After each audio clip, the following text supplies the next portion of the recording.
No Evangelho de Mateus, capítulo 12, no versículo 38.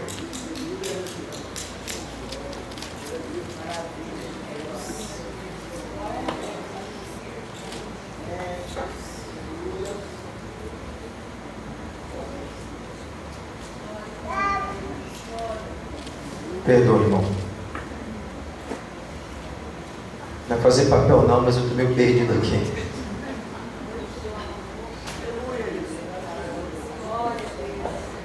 Evangelho de Mateus capítulo 12, versículo 38. A palavra do Senhor diz assim: Então alguns dos escribas e dos fariseus tomaram a palavra dizendo: Mestre, quiséramos ver da tua parte algum sinal.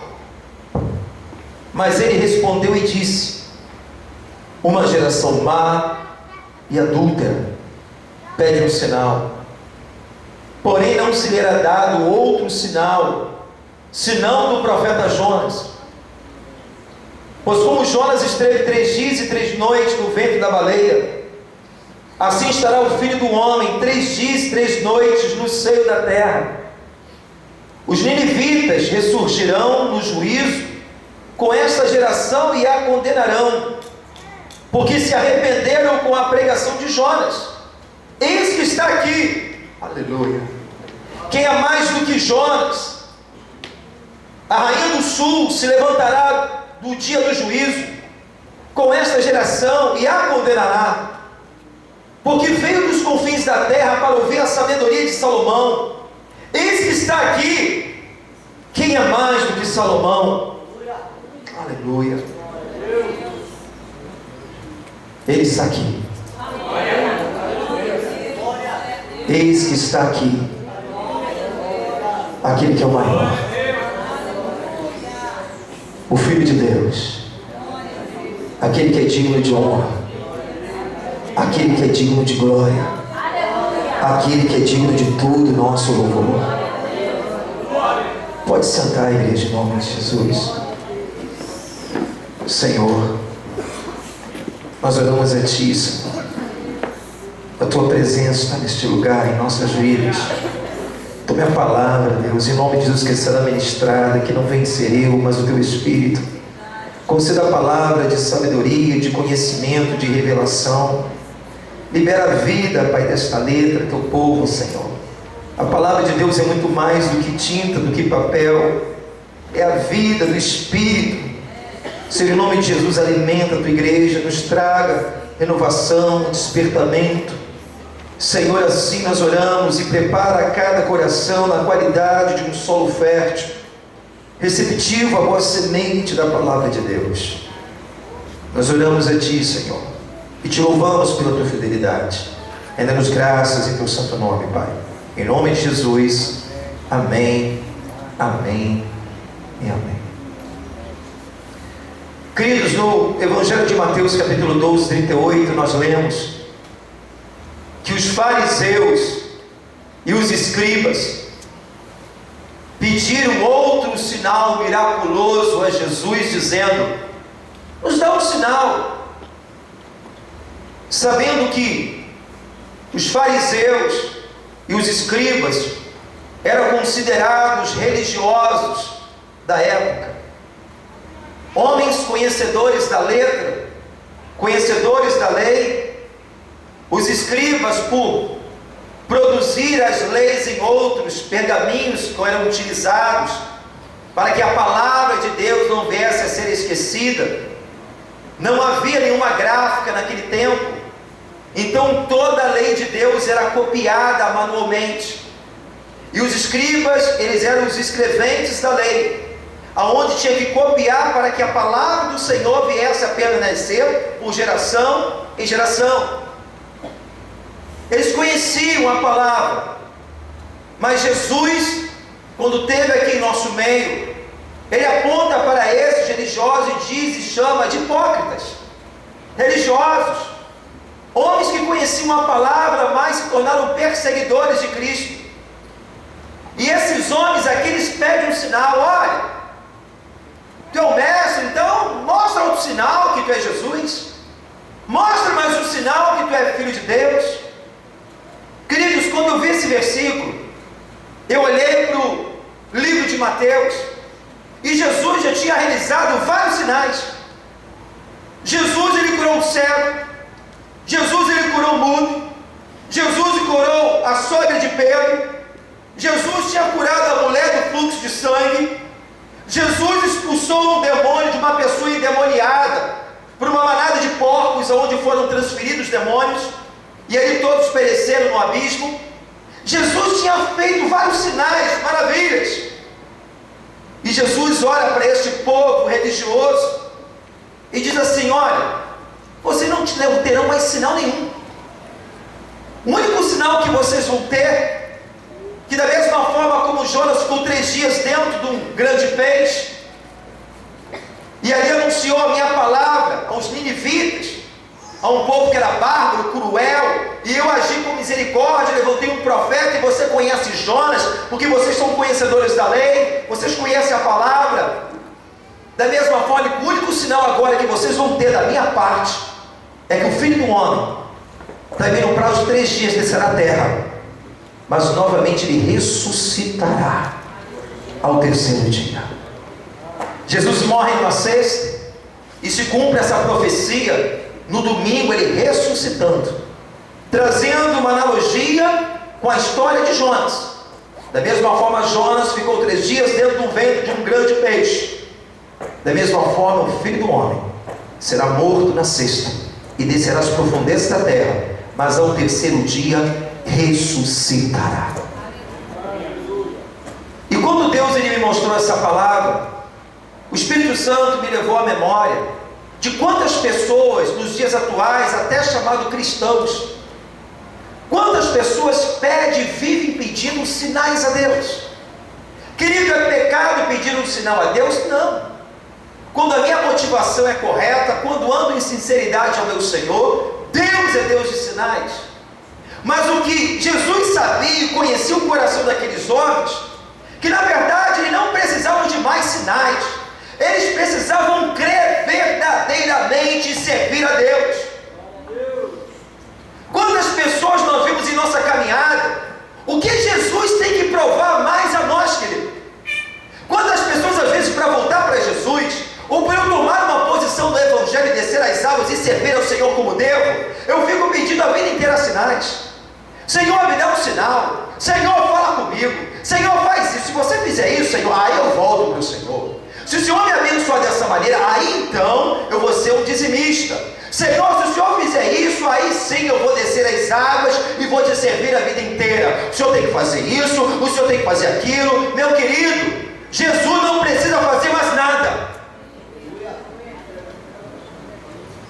Se você precisa de ainda enxergar algum sinal, eu vou te dar alguns.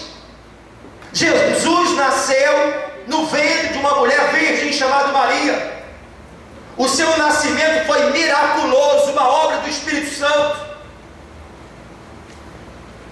A sua vida, o seu testemunho, onde está narrado a história, historiadores comprovaram, profetas, o seu testemunho de vida já é um sinal para a nossa vida. A sua morte na cruz já é um sinal para mim e para você.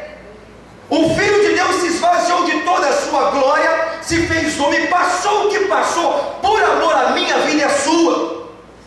A sua ressurreição foi um sinal, onde foi visto para mais de 500 pessoas como testemunha. A sua vida ministerial, os seus feitos onde estão registrados nas Escrituras Sagradas, as experiências na vida dos homens, mulheres de Deus, e a experiência que você já teve com Ele. O que Jesus precisa fazer mais? E eu fico vendo um bando de pessoas que são chamados religiosos, porque na verdade esses homens não queriam servir a Deus, não queriam seguir Jesus, porque no coração deles estava decidido a não crer, a não servir a Deus. Quantas pessoas eu converso evangelizando no gabinete, que Jesus tem que fazer isso, não que Jesus tem que fazer aquilo, não porque Jesus, por que Jesus permite fazer isso? E Jesus, ele fala para essas pessoas: eu não tenho que mostrar mais nada. O sinal que vocês vão ter vai ser a minha ressurreição. Acabou, ponto final. E detalhe, no versículo 41, ele entra numa questão aqui tremenda. Ele começa a fazer uma comparação. Vocês conhecem os ninivitas? Aonde Jonas foi levantado por Deus para pregar o arrependimento, aonde Jonas endurece o coração, entra naquele navio, faz tudo contraditório, vai na contramão de Deus, porque Jonas não queria ver aquele povo salvo, Jonas não queria ver aquele povo se arrependendo, porque Jonas odiava aquele povo, Jonas queria juízo. Mas Jonas ali foi usado pelo Senhor, e eu creio, meu irmão, que a pregação de Jonas para mim foi a pior e a melhor. Como assim, pastor? Ou era pior ou melhor? Pior. Como é que Jonas pregou? Ele não queria pregar. Ele queria que aquele povo fosse destruído, porque era um povo bárbaro, cruel, malvado. Mas Jonas, depois de toda aquela tribulação, ele se decide a obedecer a Deus. Ele entra na cidade de Nínive, e a pregação de Jonas foi mais ou menos isso. Pouco diz ele passa: olha, se arrepende, senão vem juízo. Se arrependa, vem juízo. Que pregação é essa? Um dos piores pregadores, mas um dos melhores, porque todos se arrependeram. Teve êxito, teve sucesso na mensagem. Ele não esperava o que ia acontecer. Aconteceu o que ele não esperava. Meu Deus, esses homens se arrependeram. Doido para o juízo não cair sobre eles. E Jesus fala assim: olha, vocês conhecem a história de Jonas? Vocês conhecem a história dos ninivitas? Os ninivitas serão testemunha, escuta isso, se com a pregação de Jonas foi aquele caos e eles se converteram, esse que está aqui é maior do que Jonas. O Filho de Deus se revelou a nós, se fez carne, se revelou com seu amor, morrendo naquela cruz tão cruel por amor à nossa vida. E aí a gente tem um capricho de pedir mais sinal a Deus para seguir a Ele, ficar em cima do muro, se eu vou seguir ou não vou, se é isso mesmo ou não é. Meu irmão, o único passaporte para você estar na eternidade se chama Jesus Cristo. Ele é o único caminho, a verdade e a vida, e ninguém vem ao Pai a não ser por Ele. Elias certamente disse ao povo de Deus: até quando vão conchear entre dois pensamentos? Até quando cocheareis entre servir ao Senhor e não servir a Deus? Até quando vamos ficar em cima do muro? Deus tem que provar mais o seu amor. Todos aqui, de alguma forma, a gente tiveram alguma experiência com Deus.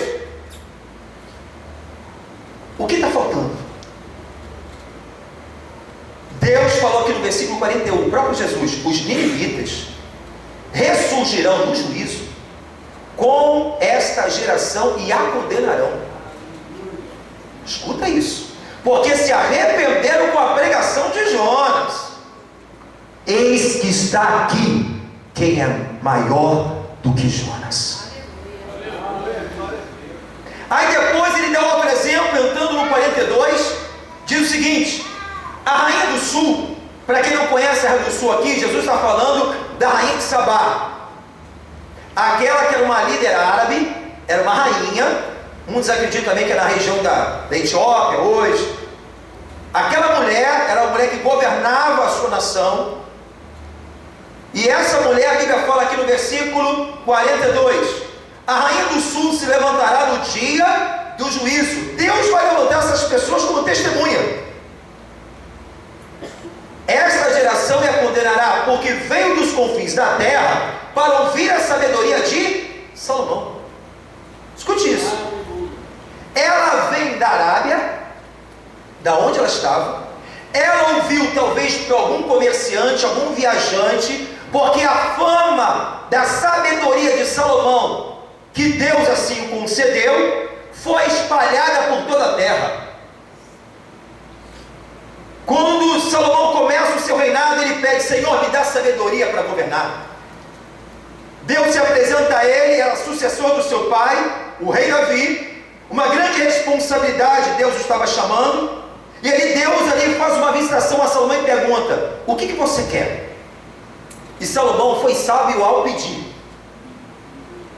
me dá sabedoria, Senhor, para governar este povo.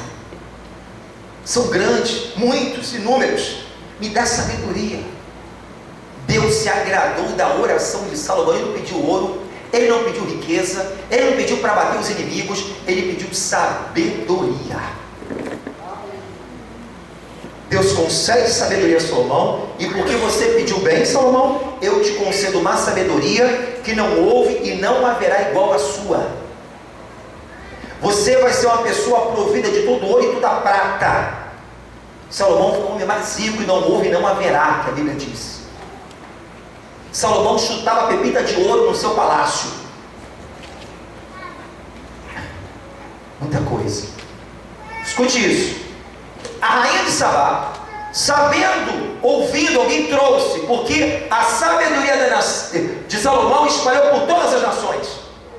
Ela, como rainha, talvez passando uma crise no seu reino, ou talvez para querer mais sabedoria para governar o seu povo, talvez um conflito interno acerca dos seus deuses, porque os árabes, aquelas que adoravam outros deuses, buscavam os adivinhadores, adoravam os falsos deuses, e talvez aquela mulher ficou curiosa, interessada. Aquela mulher, ela prepara uma comitiva, vai um grupo de pessoas, e eu fico imaginando, de 2.400 quilômetros da onde ela estava, para chegar em Jerusalém, onde Salomão estava. 2.400 quilômetros. Fazendo isso em dia, em viagem, naquela época, seria 75 dias, numa viagem pelo deserto, para chegar até o palácio de Salomão. 75 dias para ir, 75 dias para voltar. Um total de 150 dias, que é aproximadamente quase meio ano. Escute isso, é pouco? Imagine uma viagem no deserto, aonde você encontra salteadores, piratas do deserto, saqueadores, aonde você vê um sol escaldante toda manhã, uma noite fria à noite, é um verdadeiro contraste do deserto, tempestades de areia, serpentes. Aquela mulher, ela decide com a sua comitiva, e eu fico pensando: cozinheiro, servo, soldados, um exército para servir a rainha, mas tudo isso não foi impedimento algum para ela buscar sabedoria e conhecer Salomão. Quantos estão entendendo? Diga glória a Deus. 75 dias de viagem, uma dificuldade terrível, calor, frio à noite, salteadores, saqueadores, serpentes, tempestades de areia. Nada foi impedimento para essa mulher buscar sabedoria que Deus tinha dado a Salomão. A grande pergunta é: e nós? Por menos, colocamos várias dificuldades. A pastora aqui na direção do trabalho está encorajando irmãos a tomar posição. Temos uma igreja perto da nossa casa, temos ensinamentos dentro da casa de Deus, mas nos impedimos de buscar ao Senhor. Tudo se torna complicado, tudo se torna tão difícil. As coisas têm tomado o lugar de Deus em nossa vida, as coisas se tornam mais importantes do meu Criador. Enquanto a palavra me diz, Mateus 6,33, me lembrando da vigília: buscai primeiramente o meu reino, a minha justiça, e as demais coisas vos serão acrescentadas. Mas as coisas estão tomando o lugar de Deus.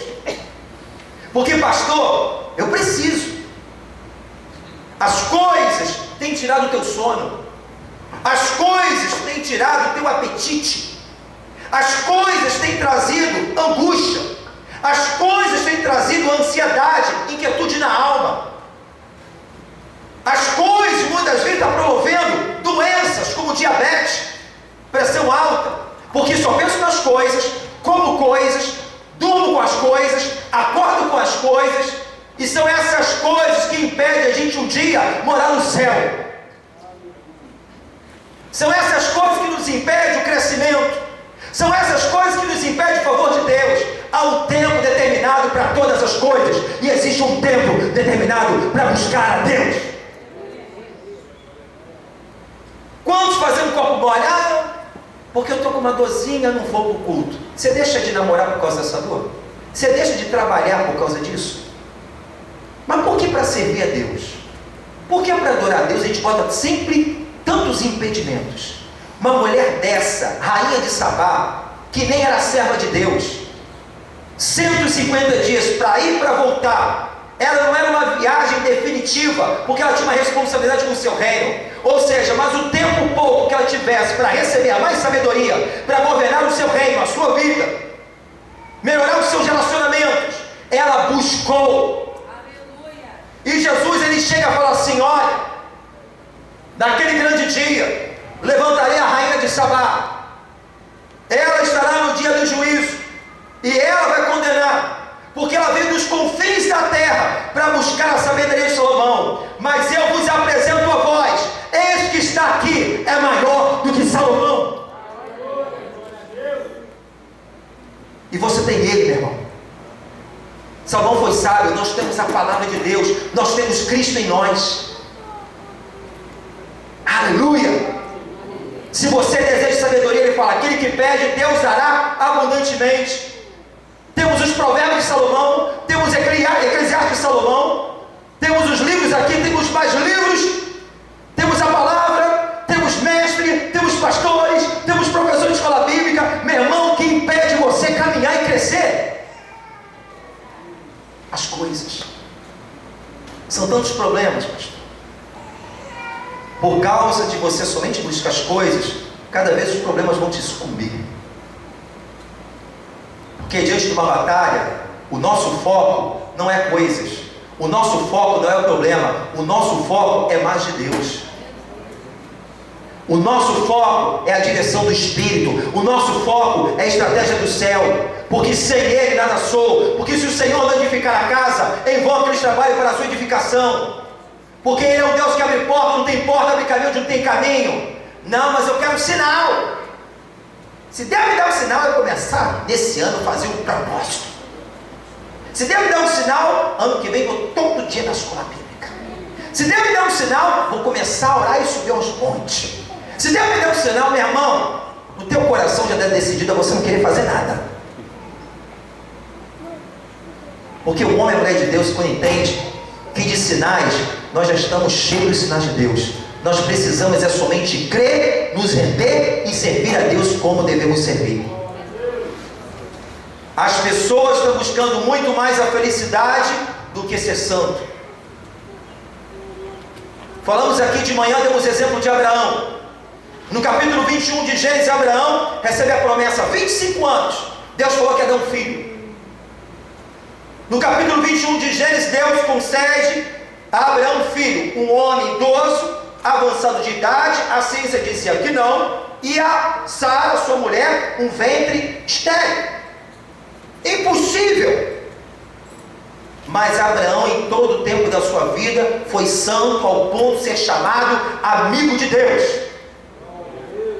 Vê Abraão dando sacrifício, oferecendo oferta ao Senhor, uma vida com Deus, ativa.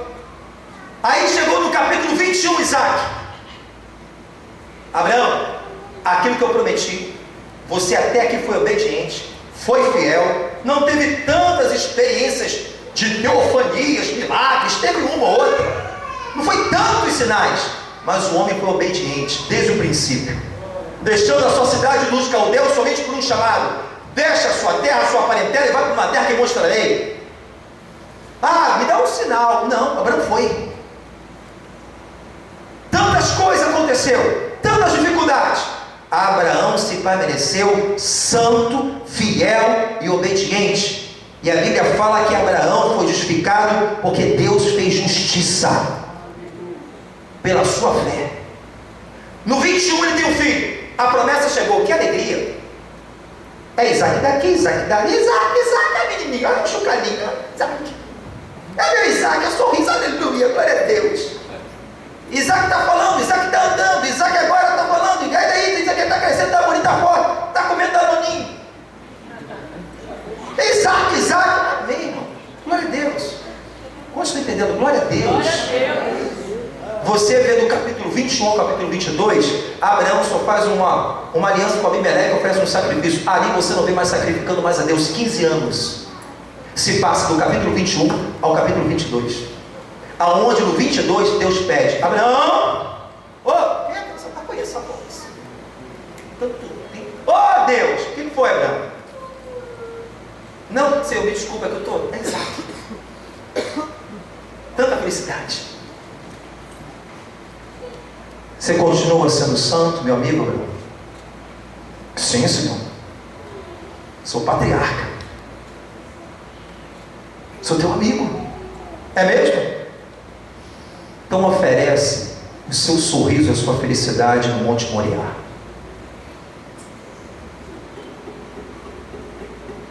Quero teu filho. Deus provou a Abraão. Deus não queria Isaac. Deus queria ver aquilo que passava no coração do homem de Deus.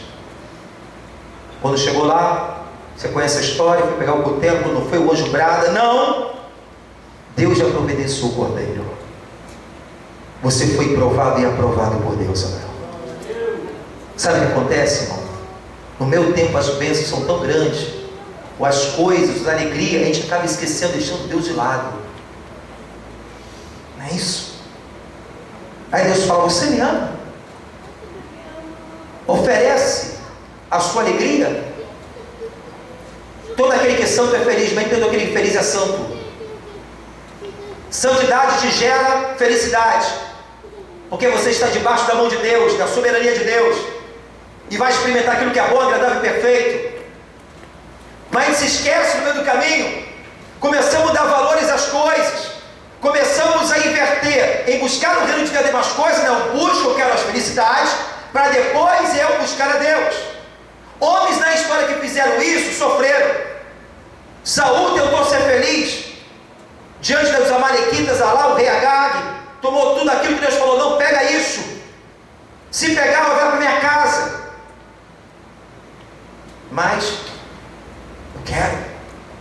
Judas Iscariote vendeu Jesus pelas moedas de prata, buscando ser mais feliz do que santo. Geazi, moço de Eliseu, ficou de olho naquilo que Naamã poderia recompensar. Ananias e Safira, vamos reter, vamos esconder, nós ganhamos isso, mas vamos mentir para Deus. Mas todos aqueles que honraram o Senhor foram exaltados por Ele mesmo. Queridos, nós temos que ver nossa vida.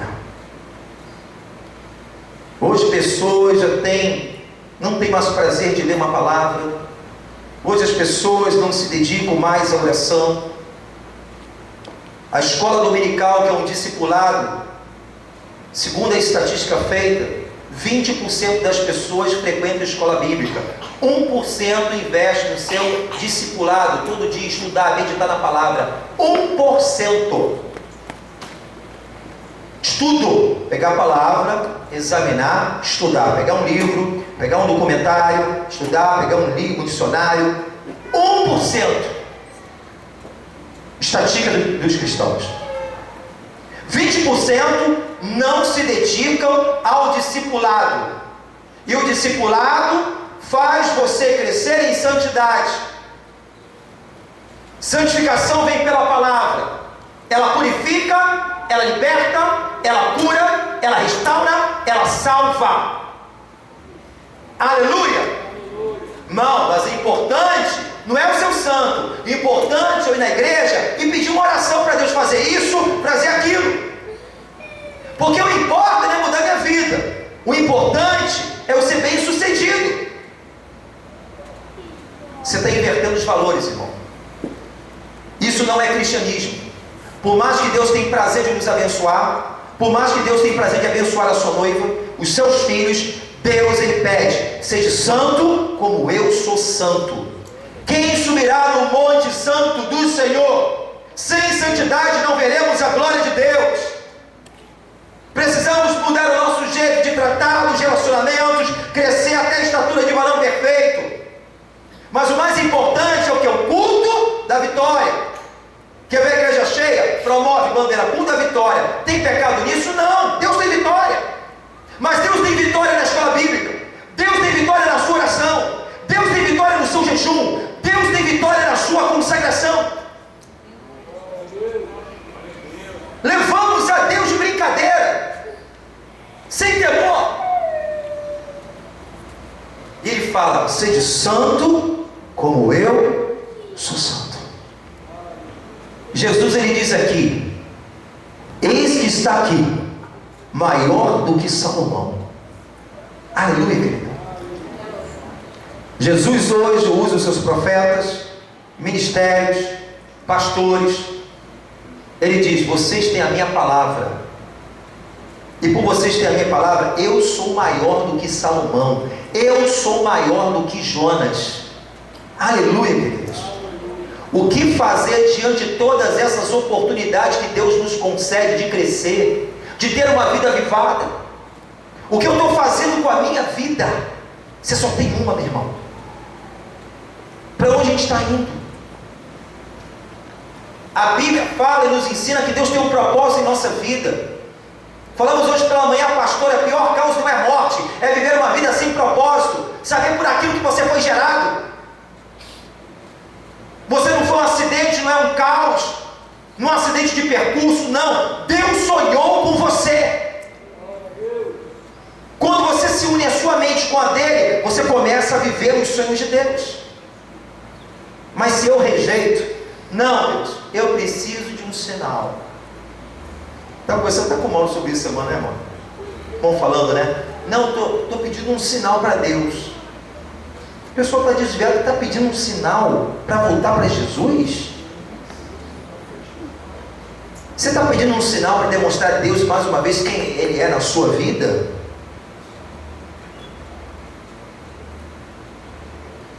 Jesus não tem mais sinal. Para vocês, religioso, não tem sinal. O sinal é esse: eu morri e ressuscitei o terceiro dia. Se a rainha de Sabá, ela veio dos confins da terra para buscar a sabedoria de Deus, o que eu estou fazendo com a minha vida, meu irmão? De 10 cristãos, estatística, 6 só têm o conhecimento da palavra de Deus, não vivem a palavra e não servem a Deus. É duro isso. 90% do cristão não traz uma alma, às vezes a sua vida inteira, alguém para Jesus. Essa estatística é dura, pastor? É verdadeira. Até o IBGE se preocupa com isso e faz essa estatística também, se você não sabe. Como é que está a minha vida, irmão? Como é que está meu serviço ao reino? Meu irmão, que comunhão é essa com Deus? Que aliança é essa com Deus? Que é somente uma mão. Deus faz por mim, faz isso, faz aquilo. Não, qualquer relação, qualquer aliança, não existe uma mão só, é uma mão dupla. Eu tenho direito, tenho deveres. Deus faz por mim, mas eu faço para o reino de Deus. Não existe relacionamento, uma pessoa só me dá, eu quero, faz por mim, não existe. Em todo relacionamento é uma via de mão dupla. Deus tem prazer em nos abençoar, sim. Deus tem prazer em nos curar, temos que pedir cura, sim. Mas também temos que tomar posição com Deus, irmão. Sai de cima do muro, sirva ao Senhor de todo o seu coração. Aleluia. Esse que está aqui nessa noite, nessa congregação, nessa igreja, usando a minha boca para falar do seu povo, esse que está aqui, aquele que é maior do que Jonas e do que Salomão, o nome dele se chama Jesus Cristo, o Filho do Deus vivo, o Senhor de tudo e de todos, porque dele, por ele e para ele são feitas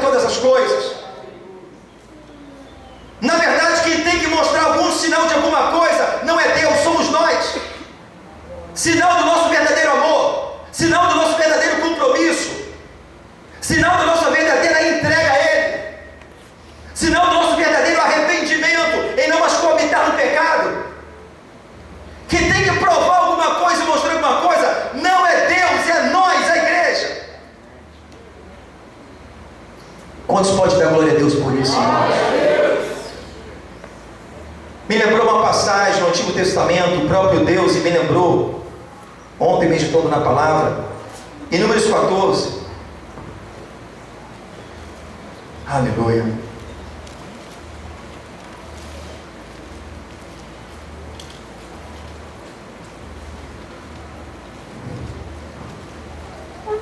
Em Mateus 14, a palavra do Senhor, perdão, Números 14, perdão. Aqui no momento, onde os 12 espias verificam a terra, a promessa de Deus, e voltam. Você conhece a história, Josué e Caleb continuam crendo, confiantes, com ânimo de possuir a terra, enquanto os demais espias contaminam toda a congregação com a sua incredulidade. O povo se corrompe, chora, tenta apedrejar Josué e Caleb pela sua fé. E nesse momento aqui, Números 14, olha que Deus fala com Moisés. Números 14, versículo 6. Josué, filho de Nun, e Caleb, filho de Jefoné, dos que espiaram a terra, rasgaram as suas vestes. Falaram toda a congregação dos filhos de Israel, dizendo: a terra pelo meio do qual passamos a espiar é terra muito boa. Se o Senhor se agradar de nós, então nos porá nesta terra, nos dará também a terra que manda leite e mel. Tão somente não sejais rebeldes contra o Senhor, não temais. O povo desta terra, porquanto são eles nosso pão, retirou-se deles o seu amparo. O Senhor é conosco, não os temais. Então disse toda a congregação que os apedrejasse. Porém a glória do Senhor apareceu na tenda da congregação a todos os filhos de Israel. Disse o Senhor a Moisés: até quando, escuta Deus falando ao líder e ao povo, até quando me provocará este povo? Até quando me não crerão por todos os sinais que fiz no meio deles? Meu irmão, Deus pergunta ao povo: até quando? Deus tirou do Egito, libertou, fez promessa, abateu o inimigo, Faraó, os seus cavaleiros, sustentou o povo com sinais, prodígios, maravilha, como aqui foi aberto aqui em Crônicas, a irmã louvando. Deus é um Deus de maravilha, Deus é um Deus de milagre, de prodígio. Ele é o Senhor da guerra, o Senhor que batalha as nossas guerras. Até quando? Jesus pergunta: até quando eu vou amar e não ser correspondido? Até quando eu tenho que falar para você que tem um ministério, mas tem que servir antes a Deus? Até quando eu tenho que pedir para você amar o teu próximo e você não ama? Até quando eu tenho que pedir para você perdoar? Até quando eu tenho que falar para você abandonar isso e vir para a luz? Isso que tem te escravizado? Até quando eu tenho falado para você acabar com essa omissão? Até quando eu tenho chamado para a minha presença e você não vem? Até quando eu tenho que agir com misericórdia? Até quando eu vou estar te livrando? Até quando eu tenho que te estar perdoando? Até quando eu tenho que estar te chamando? Até quando eu tenho que usar meus profetas, os líderes, pastores, para chamar a sua atenção? Até quando você não vai tomar posição? Sabe o que acontece nos dias atuais, igreja? Os religiosos se tornam uma mente cauterizada. A palavra pode ser boa, pode ter unção, pode ter poder, a pessoa não sente nada. Sabe por quê? Ela sabe o que tem que fazer. A palavra vem bonito, mais uma mensagem. Glória a Deus, sai do culto, pega a mensagem e deixa no próprio altar e vai embora.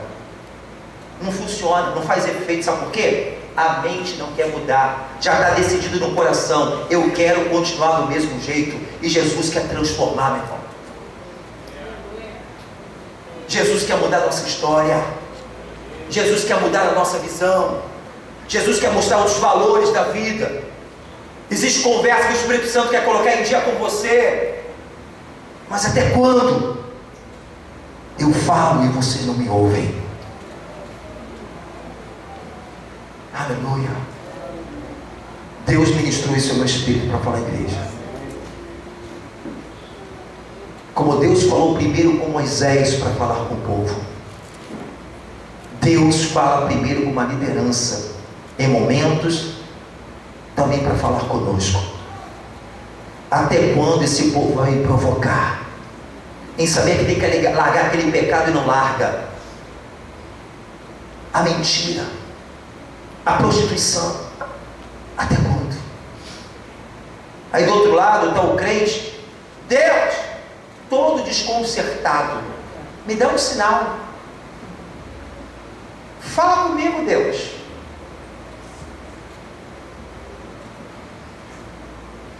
Olha o teu irmão, só olha, dá uma glória a Deus, querido. Até quando? Seja fiel. Fiel, Senhor? Ah, não. Até quando? Meu irmão, essa mulher rainha de Sabá chegou lá. Abra lá em 1 Reis capítulo 10. Eu acho que é 1 Reis capítulo 10. Meu irmão, isso aqui é forte demais. Meu Deus. Isso. Olha como é que foi o negócio. 1 Reis capítulo 10, ouvindo a rainha de Sabá, fama de Salomão acerca do nome do Senhor, veio prová-lo por enigmas, e veio a Jerusalém com muito grande exército, com camelos carregados, especiarias, muitíssimo ouro, pedras preciosas. Veio a Salomão e disse tudo quanto tinha no seu coração. Meu irmão, a Bíblia fala que ela chegou. Eu acho que Salomão não teve nem tempo de falar: olha, quer se banhar nos meus tanques para relaxar? Que viagem longa. A mulher estava com tanta sede. Salomão, quero saber desse negócio aí, irmão, hein? Grande exército, especiaria. Ela trouxe também a oferta para Salomão, bagagem, peso. Nada foi impedimento para buscar sabedoria de Deus. Versículo 2: e veio Jerusalém, 3, Salomão lhe declarou todas as suas palavras. Não tinha uma pergunta que essa mulher fazia que Salomão não tinha uma resposta. Tudo que ela perguntava: mas espera aí, acerca disso. Salomão, revestido da sabedoria de Deus: isso aí é assim, assim, assim. E quando tem que fazer isso, como é que deve funcionar? Você deve fazer assim, e se você fizer assim, você vai ser bem sucedido. Se você fizer dessa maneira, vai dar tudo errado. Aquela mulher, ela teve um tempo pequeno, ficou um tempo, mas teve que voltar. Salomão foi um rei temporal, humano, o macho de sabedoria. Você conhece a história dele, tinha suas imperfeições. Salomão tinha o seu palácio, Salomão era dotado de muita riqueza, mas Jesus, que é maior do que Salomão, o templo dele é eterno. Ele é o dono do ouro e da prata. A sabedoria foi parte que concedeu Deus a ele, por um propósito. Salomão é imperfeito, mas o nosso Jesus, ele é perfeito, ele não falha. Aquela mulher, ela se desfrutou, cada pergunta que ela fazia, eu creio que o rosto dela brilhava. Que sabedoria! Já leu o livro de Provérbios, amados? Tu olha assim, tu fica bobo. Meu Deus! Que sabedoria! Olha de novo. Jesus!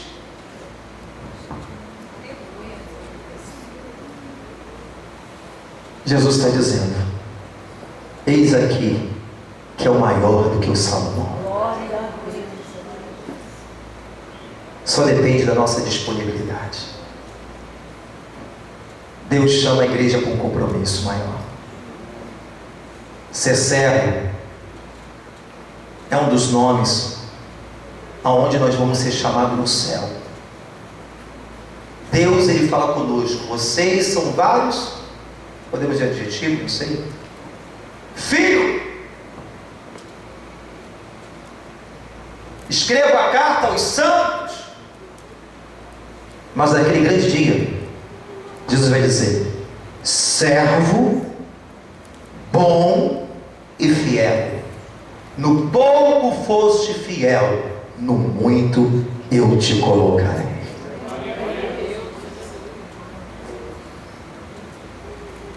Queremos ser servidos, mas não queremos servir. Queremos a bênção, mas rejeitamos o abençoador. Por que você não tomou posição ainda? O que te prende, você que está me ouvindo aqui nessa noite, de renovar a sua aliança com Deus, de você tomar a sua posição como um servo, um filho de Deus? É as coisas? É o que você acha?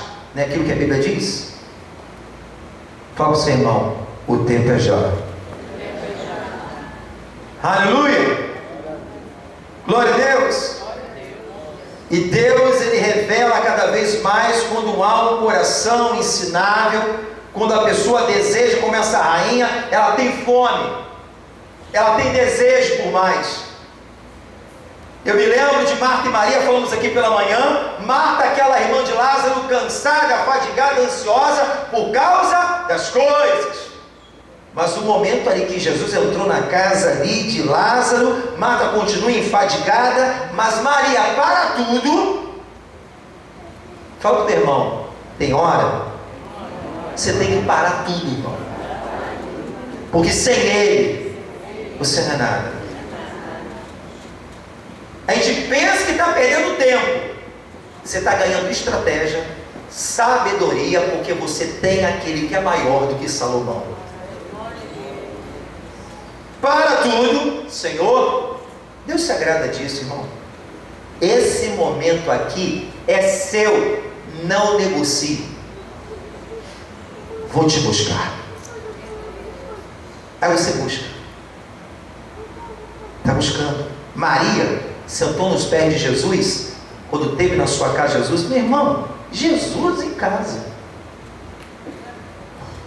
pegou os pés, começou ali a ouvir a palavra. Daqui a pouco, lá na outra passagem, ela lava os pés de Jesus com o seu melhor perfume. Um ano para você comprar um perfume daquele de trabalho. Quebra, derrama nos pés de Jesus, enxuga seus pés com os cabelos, um gesto de adoração. O Judas, o religioso, o traidor, ainda não foi revelado ainda, a máscara não tinha caído. Não, Jesus, existem os pobres, vamos abençoar os pobres, e o perfume é muito caro, Jesus, que respeito disso? Lavando esse pé e todo cheio de lama, poeirado. Jesus fala: olha, os pobres vai estar sempre com eles, mas o Filho de Deus, nesse momento, essa mulher, o que ela fez vai ser contado em geração, e até na igreja do pastor Luiz ele vai falar dela. Glória a Deus. Marcou história. Detalhe: ele não pediu. O adorador, ele dá a Deus até aquilo que Deus não pede.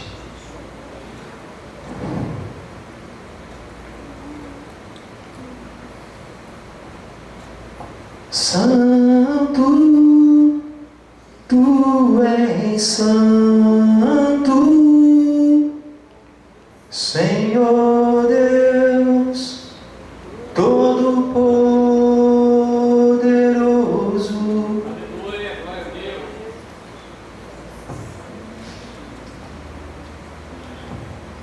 Buscar Deus não é perder tempo, é ganhar tempo, é achar a verdadeira vida, é se tornar rico com Deus. Quantos estão entendendo? Diga glória a Deus. Quando você deseja a sabedoria como essa mulher desejou,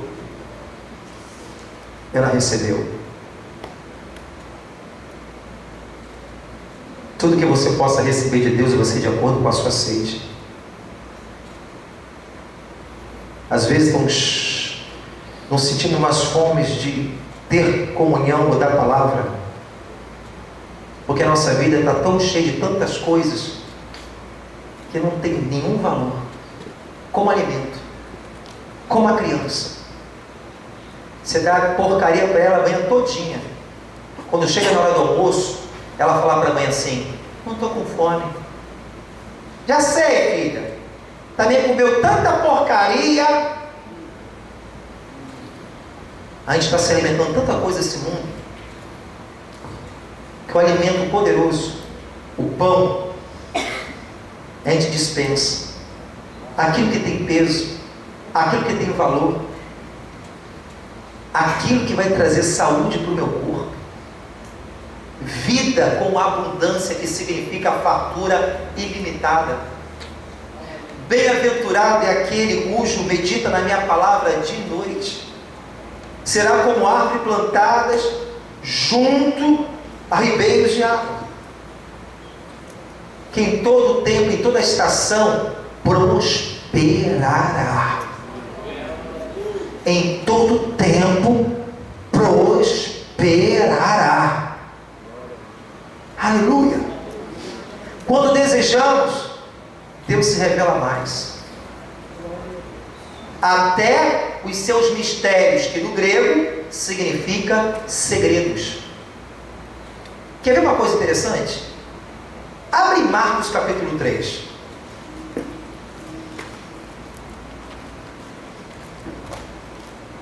Perdão, é Marcos 4. Eu vou ler algo para vocês que talvez você nunca observou isso nas Escrituras. Escute isso. Marcos capítulo 4. E outra vez começou a ensinar junto ao mar. Jesus, no meio da multidão. Ajuntou-se a ele grande multidão, de sorte que ele entrou e assentou no barco sobre o mar. E toda a multidão estava em terra junto ao mar. Ensinava-lhes muitas coisas por parábolas. E lhe dizia na sua doutrina: ouvi, eis que saiu o semeador a semear. Jesus começa a contar uma parábola, fazer uma história, uma ilustração, para que eles possam entender. Escuta isso. Ele começa falando por parábolas. Diga comigo: Jesus falava por parábolas. Uma grande multidão seguia ele, e naquele momento ele viu a multidão. Muitos da multidão não estavam interessados em seguir, em ser servo ou ser santo. Muitos da multidão estavam interessados somente no milagre, numa cura, comer um pão, ou até mesmo por curiosidade. Outros estavam para perseguir o mestre. Então Jesus, ele prega para todos. Parábola. Aí ele começa a dizer assim: ouvi, eis que saiu o semeador a semear. Aconteceu que, semeando ele, uma parte da semente caiu junto ao caminho, e vieram as aves do céu e a comeram. Outra caiu sobre pedregais, onde não havia muita terra. Nasceu logo, porque não tinha terra profunda. Mas saindo o sol queimou, porque não tinha raiz, secou-se. Outra caiu em espinho, crescendo os espinhos sufocaram e não deu fruto. Outra caiu em boa terra e deu fruto, que vingou e cresceu. Um produziu 30, outro 60 e outro 100. E disse: quem tem ouvidos para ouvir, ouça. Todos aqui têm ouvido? Todos podem estar escutando, mas poucos estão ouvindo. Escutar, escuta o barulho. Ouvir é quando você ouve e recebe. E aí contou uma parábola. Olha, parábola do semeador. Até então, que revelação? Saiu o semeador para semear, caiu uma semente no meio do caminho, caiu nos espinhos, ou caiu papá, acabou. No meio daquela multidão, meu irmão, o pessoal: tá bom, busca mais Jesus para quê? Foi embora. Foi embora. Mas quem deseja sabedoria, olha no versículo 10. Aqui que está muitas coisas que a pessoa não percebe. Quando se achou só, Jesus estava só, e quem estava junto dele com 12, interrogaram acerca da parábola. Jesus estava sozinho, passou um tempo, aquela parábola já tinha falado. Muitos estão aí sem entender nada, não houve uma vontade de aprender a entender. Um discipulado, vai embora, tá bom, Sou salvo, a graça, Jesus na minha vida, tá bom, para quê? Vou dar uma escola aqui, para quê, meu irmão? Deus lá, eu aqui. Isso é Deus, não preciso. Sei tudo. Quando se achou só, os que estavam junto dele com os 12, ou seja, não eram somente os 12, mas os interessados, interrogaram acerca da parábola. Ele disse-lhe: a vós é dado o saber os mistérios, que no grego significa segredos, do reino de Deus. Mas os que estão de fora, quem? Aquele, meu irmão, que está nem aí para o Brasil. Todas essas coisas se dizem por parábolas, porque para vendo vejo e não percebo, ouvindo ouço e não entendo, para que se não convertam eles sejam perdoados os pecados. E disse-lhe: não percebeste a parábola, como estendereis todas as parábolas? O que semeia a palavra é o que estão junto ao caminho, são aqueles que a palavra é semeada, mas tendo eles ouvido, vem logo Satanás e tira a palavra que foi semeada no coração deles, e começa aqui a explicar tintim por tintim. Só ficou quem tem fome. Só ficou quem quer. Os outros receberam logos, mas esse aqui receberam o rema. Quantos estão entendendo? Diga glória a Deus. O seu crescimento, o seu progresso espiritual depende do seu compromisso, mais seu do que o próprio Deus, porque Ele já fez a sua parte. Eu apresento nessa noite a igreja. Esse que está aqui, o maior do que Jonas. Esse que está aqui, aquele que é maior do que Salomão. Esse que está aqui, aquele que é maior do que o seu pecado, porque Ele tem o poder de nos redimir de todo o pecado.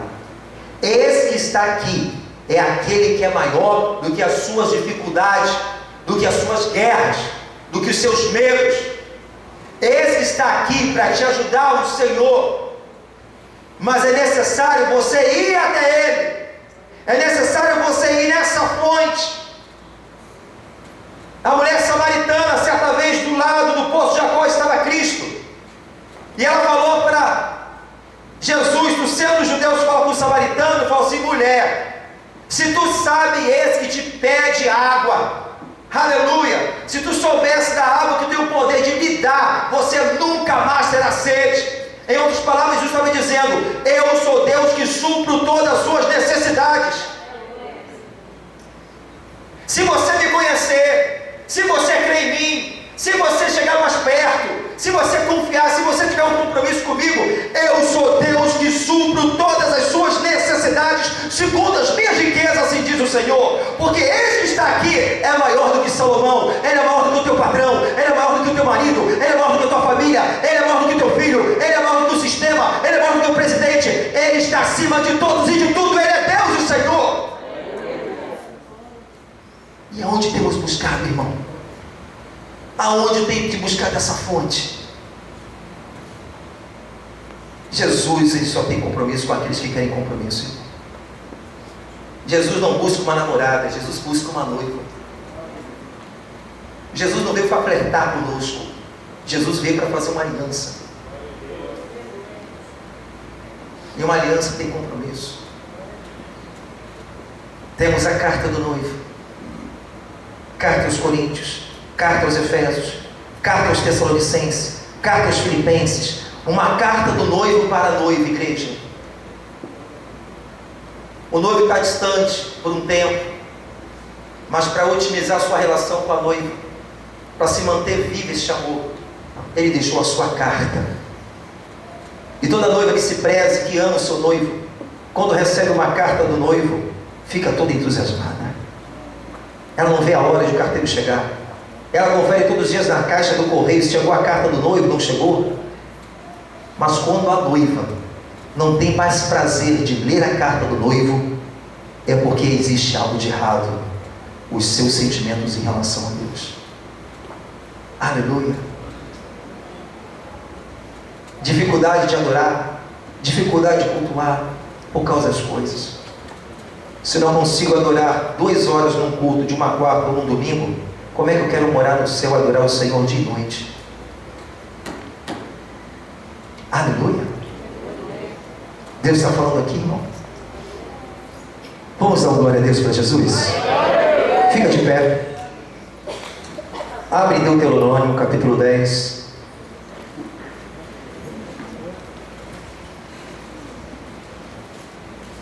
Você acha que Jesus morreu naquela cruz somente para fazer você de uma pessoa feliz?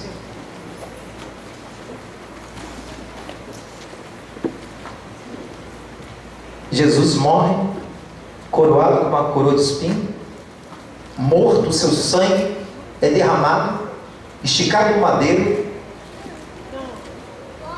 para trazer um evangelho que a gente tem visto nos dias atuais, que só misericórdia. Hoje você tem que pregar o evangelho correto e pregar as falsas doutrinas, porque é muito mais cômodo você pregar um evangelho fácil, aonde Jesus está sendo levantado somente como Deus que promove felicidade. Somos benditos, felicidade, nosso Deus é feliz, quer participar sim. Ser santo traz felicidade, mas nem todo feliz é santo. Pessoas querem isso, querem aquilo, mas como é que está a sua vida? Tem temor? Está vivendo no pecado? De que maneira você está subindo? E dizer que essa vai para o céu dessa forma, porque conseguiu a casa própria, o carro do ano, sem santidade, sem temor, isso não é cristianismo, irmão. Jesus passou o que passou, meu irmão, Filho de Deus, para falar assim, bonitinho, morri, vou morrer feio agora, porque eu quero ver ser feliz na vida. Jesus morreu e disse, na sua palavra, seja santo como eu sou santo. Quem subirá ao monte santo do Senhor? Sem santidade não veremos a glória de Deus. A felicidade é só uma recompensa de uma comunhão que você tem com Ele, e tem prazer te abençoar. Mas não troque a felicidade por santidade.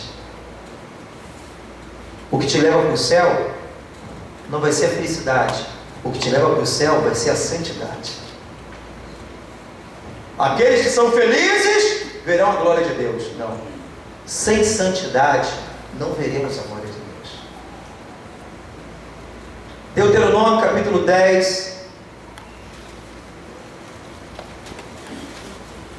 versículo 12. Essa palavra é para toda geração, todo povo, todo Israel, toda igreja. Noiva de Cristo, servos de Deus, santos, eleitos, participantes da promessa. Deuteronômio capítulo 10, versículo 12 diz: agora pois, ó Israel, que é que o Senhor teu Deus pede de ti, senão que temas o Senhor teu Deus, ou seja, reverencie, honre, que andes em todos os seus caminhos, que o ames e sirva ao Senhor teu Deus com todo o teu coração e com toda a tua alma, para guardar os mandamentos do Senhor, os seus estatutos que hoje te ordeno, para o teu bem. Aleluia. Deus, Ele quer fazer o bem na nossa vida. A gente tem que aprender mais com Deus. A cada dia nós somos dependentes. Você não agradece o Pai Nosso uma vez por ano. Você agradece o pão de cada dia do Pai Nosso. São todos os dias, porque todos os dias nós dependemos do pão vivo que desceu do céu. Fecha teus olhos, filho, em nome de Jesus. Vamos cear.